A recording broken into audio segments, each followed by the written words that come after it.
Olá, boa noite. Recentemente saiu uma nota do Ministério da Saúde mudando o rumo de políticas de saúde mental e dependência. O texto, redigido pelo Coordenador-Geral de Saúde Mental, Álcool e Outras Drogas do Ministério da Saúde, Quirino Cordeiro, dá aval à compra de equipamentos de eletrochoque e à internação infantil em hospitais psiquiátricos.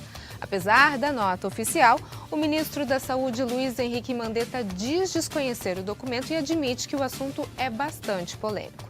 E sobre isso a gente conversa hoje com a vereadora Thelma de Souza. Boa noite, Thelma, bem-vinda. Muito obrigada, Roberta. Boa noite. Boa noite aos telespectadores. Também conversamos com o médico Roberto Debski. Boa noite, doutor. Seja bem-vindo. Boa noite, Roberto. É um prazer estar mais uma vez aqui e com a Thelma também. Obrigada, Roberto. Vamos discutir esse tema que é um tema bastante polêmico, que gerou uma polêmica, né, em torno dessa nota anunciada. O ministro disse que desconhecia, voltou atrás, enfim.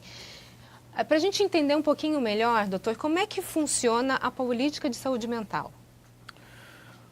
Olha, a política de saúde mental tem mudado, né? Existia uma política que você procurava deshospitalizar, acabar com as internações, né? Os CAPs, enfim, a Thelma até sabe muito melhor sobre isso, porque ela foi quem começou essa política, que teve junto, né, no pioneirismo dessa política de deshospitalização, de olhar para o doente mental, doente psiquiátrico, né, como um ser humano, ao contrário do que a gente via antigamente.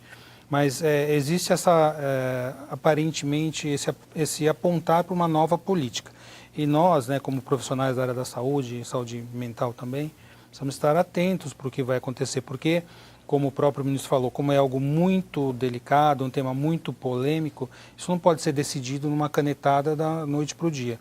Né? Acho que as associações de medicina, de psiquiatria, de psicologia e os partidos todos têm que conversar para ver qual é o melhor rumo, sempre pensando no doente, né? E não simplesmente em medidas técnicas somente. Não é? Não sei se a Thelma concorda com isso. Essa nota te assustou bastante, né, Thelma? Nossa, e como? Veja, eu acho que seria interessante, Roberto, obrigada pelas palavras. Aqui tem um par, Roberto e Roberta. Isso aí. Na verdade, seria interessante a gente recapitular um pouco a luta antimanicomial e que envolve a questão da saúde mental, que, para mim, ao lado da questão dos presídios e população de rua, se apresenta como a chaga mais dolorosa da nossa sociedade. Bom, em 2001, houve uma mudança radical na política da saúde mental em termos de Ministério da Saúde. O que aconteceu?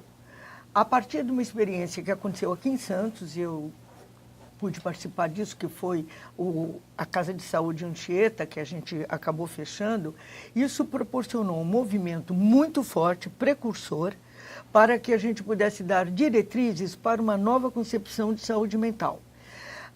O pessoal ligado ao tema em Minas Gerais abraçou a ideia e nós tínhamos um deputado chamado Paulo Delgado, a origem dele é Minas Gerais, Juiz de Fora, mais especificamente, ele conseguiu elaborar, e Santos, com a experiência do Anchieta, deu muito subsídio para isso, uma nova visão de saúde mental, que saísse dos hospitais para não cronificar os doentes, que tivesse, uma palavra cara ao Roberto, ao doutor Roberto, uma ação sistêmica, pensasse o paciente com um sofrimento psíquico, que para mim é de longe o mais doloroso de todos, haja vista a evolução para suicídios que nós temos tido no mundo, particularmente aqui na nossa jovens, região, né? em Santos. Sim. E o que aconteceu? Começou-se, a partir dessa concepção libertária e humanizadora, começou-se a pensar em não se ter a cronificação e a internação, especialmente compulsória, das pessoas pacientes de saúde mental. E começou-se a tratar a pessoa com o seu entorno, a família, e dando atendimento, chegando-se a todos os movimentos de laborterapia, arte, etc, etc, etc. E hoje, isso está sendo derrubado por essa nota técnica que, entre outras situações, preconiza o seguinte: primeiro, a volta dos hospitais, o SUS patrocinando. E a gente sabe que existem médicos relacionados, que são donos de hospitais, que têm muito lucro com isso. A volta da convulsoterapia, que mesmo que seja diferente hoje, o eletrochoque, ela pode chegar em mãos de pessoas maldosas, a um movimento de retorno à tortura. Eu estou já exagerando bastante. Mas você acredita que esse seja o caminho, se isso se concretizar? Eu acho que nós estamos aqui, eu acho que esse programa, a sua posição de nos chamar aqui, a do Roberto, é para a gente lutar, para chamar a atenção das pessoas, para que isso não chegue a ocorrer. Mas já há a liberação por essa nota da compra de material e de peças, de estrutura para convulsoterapia ou eletrochoque. Eu sou profundamente marcado, eu tive um primo que foi interno da Casa de Saúde Anchieta, depois ele foi para Santo André da Borda do Campo e acabou morrendo, Roberto, por erro da voltagem do choque elétrico. Então, isso para mim é material extremamente perigoso e danoso. Terceira coisa da nota, para não sairmos do foco, crianças e adolescentes podem ser internadas. Isso acaba com a visão dos CAPs, que foi justamente o tratamento dia, envolvendo todo o sistema que está em torno do paciente, que vem principalmente muitos problemas da própria família, e esse tratamento acaba sendo cortado. E, finalmente, a questão da abstinência. Nós sabemos, por exemplo, que o Roberto sabe mais isso do que eu, porque ele sabe os elementos técnicos, eu não sou da área nesse sentido. O surto de heroína nos Estados Unidos, que é altíssimo, ele tem um valor da troca pela metadona até o paciente começar a se desacostumar ou tirar o hábito e, principalmente, fazer uma dependência modificada. Bom, agora, por essa nota, tem-se abstinência e, na maioria dos casos, a internação em recintos religiosos, trocando-se a dependência por uma dependência do ponto de vista religioso e espiritual. Me parece perigoso também, qualquer que seja a religião, não estamos falando essa ou aquela. Então, eu estou dando 4 elementos e eu acho que o pior de tudo nada disso está sendo discutido com a sociedade. Para ver a lei antimanicomial, que data de 2001, são quase 20 anos, foi ouvida toda a sociedade, em termos de Brasil, para poder sair uma regulação através da Coordenadoria de Assuntos Mentais, Drogas, etc., do Ministério. E agora a gente tem uma modificação através dessa nota. Faz 2 dias que a nota foi retirada.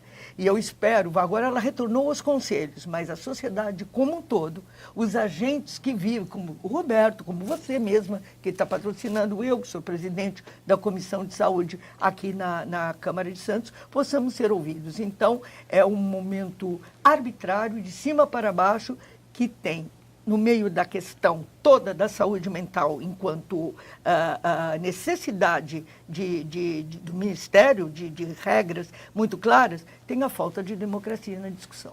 No próximo bloco, a gente continua a falar sobre políticas de saúde mental. Nós voltamos em instantes. Até já. O ND está de volta e o nosso assunto de hoje é política de saúde mental e eu converso com a vereadora Thelma de Souza e com o médico Roberto Debski. Doutor, agora do ponto de vista da medicina, a gente pode dizer que essas mudanças pretendidas pelo governo, elas trazem algum tipo de benefício para o paciente? Então, eu não sei exatamente todas as medidas, né? Porque se coloca uma norma técnica, depois se desdiz, a gente ainda não sabe exatamente o que vai ser colocado como prática. Te falando da terapia, da eletroconvulsoterapia, o eletrochoque, não é? Quando a gente olha e assim, estão querendo novamente implementar esse tipo de tratamento. A primeira lembrança que a gente tem do eletrochoque, já pelo próprio nome, né, são aquelas torturas, os filmes de antigamente, não é? Então eu vou tentar posicionar de uma maneira técnica, não estou dizendo se eu sou a favor ou contra. Sim. Claro que eu sou sempre opinião, favorável, né? Pelo mais natural, porque você sabe a minha origem, né? Mas o eletrochoque, eletroconvulsoterapia, como é chamada hoje, ela vem da década mais ou menos de 30, porque naquele tempo não existia medicação psiquiátrica, os medicamentos psiquiátricos são mais ou menos da década de 50, então você não tinha grandes recursos, quando você tinha um paciente em surto, um paciente depressivo grave, né, se tinha a eletrochoque terapia, eletroconvulsoterapia, o choque insulínico, que o efeito é mais ou menos semelhante, mas através da administração da insulina, e a hospitalização, né, a exclusão do meio dos pacientes psiquiátricos. Mas, hoje em dia, há algum tempo vem sendo estudada a eletroconvulsoterapia de uma nova maneira. Quando a gente lembra daquelas cenas em que o paciente levava o choque, se contorcia, muitas vezes caía, isso tudo são coisas que aconteceram. A eletrochoque terapia foi usada também, a gente sabe, como um instrumento até de tortura mesmo, teve, claro, que a utilização em centros médicos com a boa intenção e com, às vezes, bons ou maus resultados. Foi usada também como uma maneira de poder, de dominação, enfim, de tortura.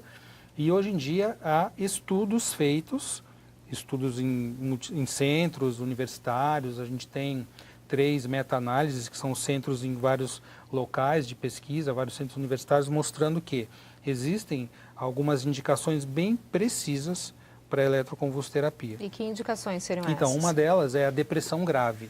No caso de depressão grave, em que a pessoa já tomou diversos medicamentos antidepressivos, que têm os seus efeitos também graves, muitas vezes efeitos adversos, sem resultado, com tendência suicida, com risco de suicídio, já se comprovou que a eletroconvulsoterapia é um método que tem sua eficácia, em cerca de 50% nesses casos. Porque a gente sabe, né, doutor, de inúmeros casos, às vezes as pessoas estão tomando um medicamento para a depressão, quando há uma troca de medicação, às vezes acontece o fato da pessoa se suicidar porque ou a dosagem estava errada ou o corpo não absorveu, enfim, vários casos nesse sentido. Quer dizer, o medicamento em si, que aparentemente, entre aspas, se a gente for comparar com o eletrochoque, parece ser inofensivo, também tem seu grau de preocupação. Os medicamentos também. Às vezes o que a gente observa muitas vezes? Uma pessoa com uma tendência suicida, mas ela não se suicida.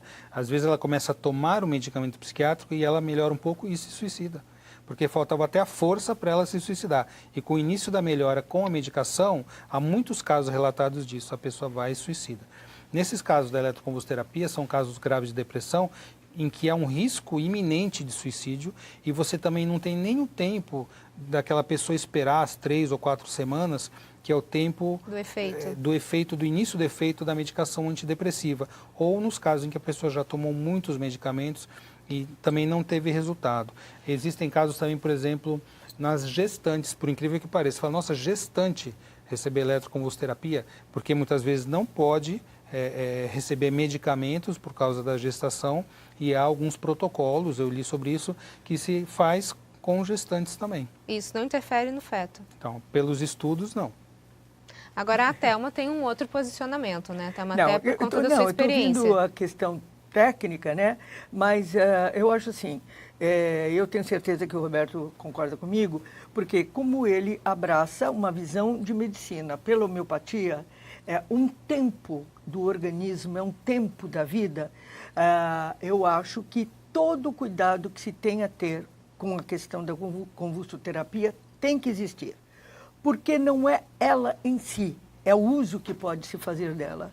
Em primeiro lugar, nós sabemos que é altamente lucrativo o choque elétrico, o termo correto no popular é esse, e é interessante, do ponto de vista do lucro, que hospitais possam usar essa técnica. Então, mais do que cuidado. Segunda questão é o momento político que nós estamos vivendo. Você vê, nós temos uma nota que foi desagravada, foi desautorizada pelo próprio ministro, que coisa confusa, e aí nós temos a decisão de questões da nossa vida que levou mais de uma década para poder surgir enquanto uma lei, que agora está sendo desmontada por uma nota técnica. Não é assim. Só importante a gente até frisar essa questão que o ministro voltou atrás, né? A gente está discutindo um assunto por conta de toda a polêmica que ele gerou e que pode vir a acontecer, mas hoje o ministro voltou atrás, né? Mas ele voltou atrás em termos, porque ele remeteu aos conselhos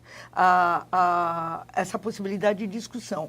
Quando a sociedade como um todo, eu já disse anteriormente, fez essa discussão. Então, a minha preocupação, voltando ao tratamento em si, se posso chamar de tratamento, primeiro, o uso que se faz. Segundo, há uma visão política atualmente no Brasil do uso de arma, de uma ação, muitos são favoráveis à tortura, negarem que houve o período ditatorial no país. E um elemento desse na mão de pessoas que não têm uma visão da delicadeza que é quem está em sofrimento psíquico, porque para mim, Roberto, não existe coisa mais dolorosa do que o sofrimento psíquico, porque tudo principia aqui, na energia, na alma, como queiramos chamar.